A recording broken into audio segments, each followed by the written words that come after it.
Lagi dan lagi, Arif Aiman terus mencipta sejarah baharu bersama JDT.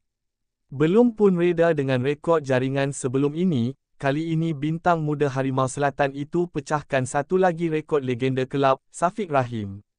Siapa sangka pada usia 23 tahun, Arif Aiman sudah duduk sebaris dengan nama-nama besar bola sepak Malaysia.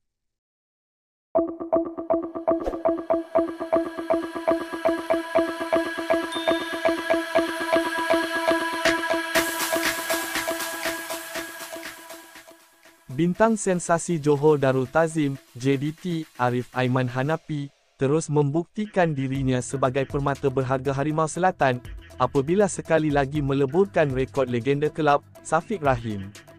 Menurut pengumuman rasmi JDT, dua bantuan jaringannya kepada Jonathan Silva, ketika membenam Shanghai Shenhua 3-1 dalam saingan AFC Champions League Elite, ACLE, baru-baru ini, telah melakar satu lagi sejarah.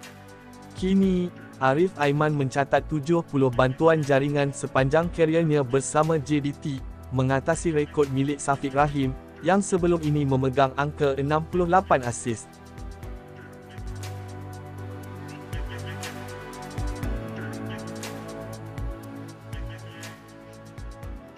Lebih menarik, pada usia hanya 23 tahun, Arif bukan saja rajin mencipta peluang, malah juga merupakan penjaring terbanyak tempatan JDT dengan 62 gol. Ini bukan kali pertama Arif menewaskan rekod Safiq. Sebulan lalu, BH Sukan melaporkan bahawa Arif mengatasi Safiq sebagai penjaring tempatan terbanyak JDT, selepas meledak 2 gol ketika membelasah PDRM 7-0 dalam aksi Liga Super. Dua jaringan pantasnya ketika itu, membawa jumlah keseluruhan kepada 61 gol, mengatasi rekod lama Safiq sebanyak 59.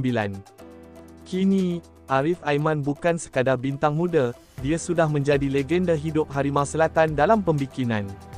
Kalau beginilah prestasi Arif Aiman, tak mustahil, dia bakal jadi pemain Malaysia paling berjaya dalam sejarah bola sepak tanah air. Apa pendapat korang? Adakah Arif sudah melebihi Safiq Rahim dari segi pengaruh di JDT? Komen sikit bawah ni.